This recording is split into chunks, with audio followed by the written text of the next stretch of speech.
안녕하세요. 쌤통이다의 나라따꿈입니다. 오늘은 오랜만에 한글 사용 시 유용한 단축키를 소개하려고 합니다.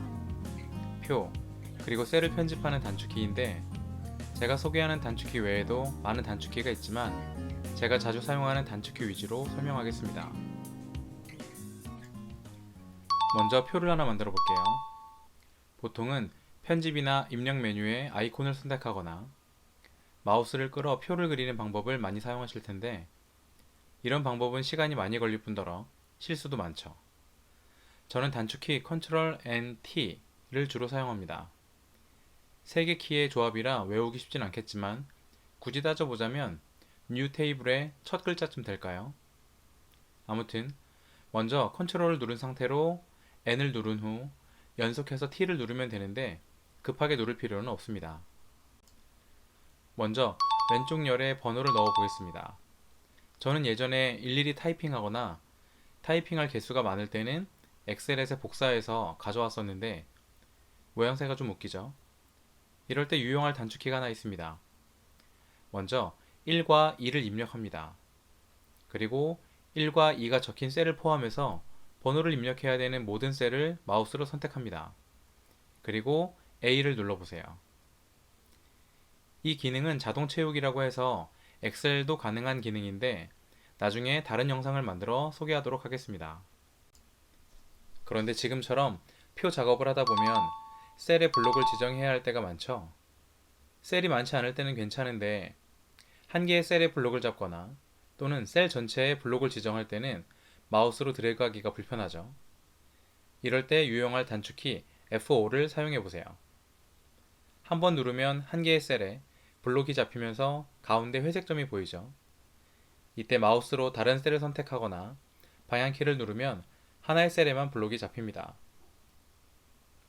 이 상태에서 F5를 한번 더 누르면 가운데 점이 빨간색으로 바뀌는데 방향키를 누르면 여러 개의 셀에 블록을 잡을 수 있습니다.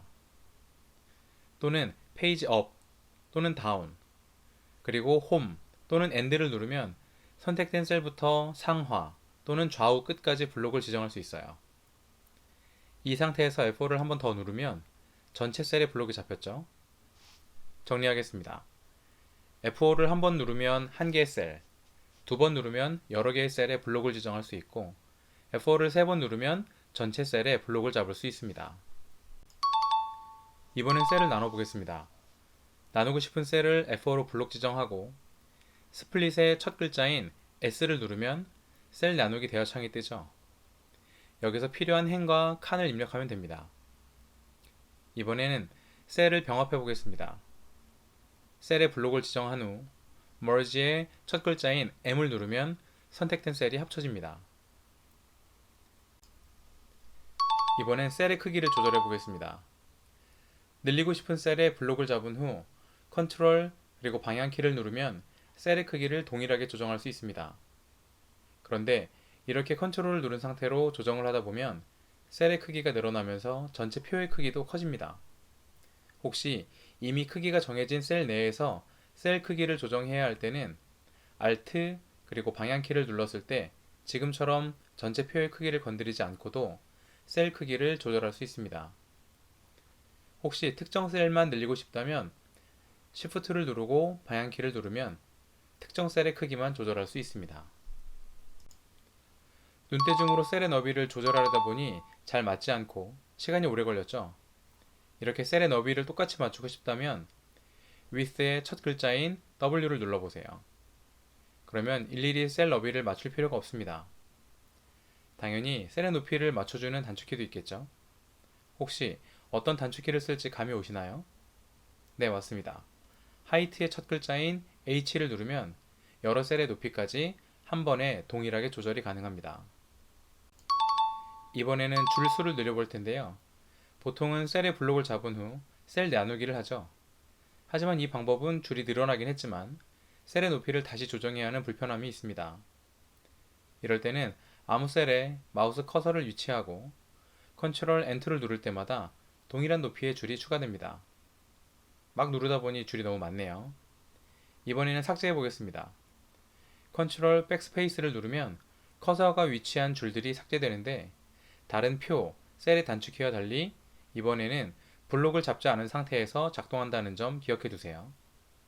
또 하나, 셀이 복잡하게 나눠져 있는 경우에도 줄을 삭제할 수 있는데 어디에 커서를 두느냐에 따라 삭제되는 양상이 다르다는 점도 아시면 좋겠습니다. 당연히 칸을 늘리는 방법도 있지만 표와 관련한 팁을 설명하는 영상을 따로 만들어서 함께 소개하도록 하겠습니다. 마지막, 셀을 좀 꾸며볼게요. 사실 이 작업을 반복하다가 시간이 가장 오래 걸리는데 번번이 마우스 오른쪽 버튼을 누르기보다는 지금 소개하는 단축키를 사용하면 그나마 시간을 절약할 수 있을 겁니다. 소개할 단축키는 두 개인데 하나는 P입니다. 표를 선택하고 프로퍼티의 첫 글자인 P를 누르면 표와 셀의 속성 창이 뜹니다. 자주 사용하는 창이죠. 마지막으로 셀의 배경색이나 선을 꾸밀 때 셀의 블록을 잡은 후 라인의 첫 글자인 L을 누르면 셀의 테두리, 배경을 수정할 수 있는 대화창이 뜹니다. 이 역시 자주 사용하는 창이라 한번 익혀두면 자주 사용하실 거예요. 한글에서 표와 셀만큼 반복이 많은 작업이 없습니다. 어느 정도 연상이 되는 영어의 첫 글자로 단축키가 설정되어 있기도 하고 한번 익혀두면 여러 번 반복하는 경우가 많아 기억하시기가 좋을 겁니다. 문서 작업에 고된 선생님들께 조금이나마 도움이 되기를 바랍니다.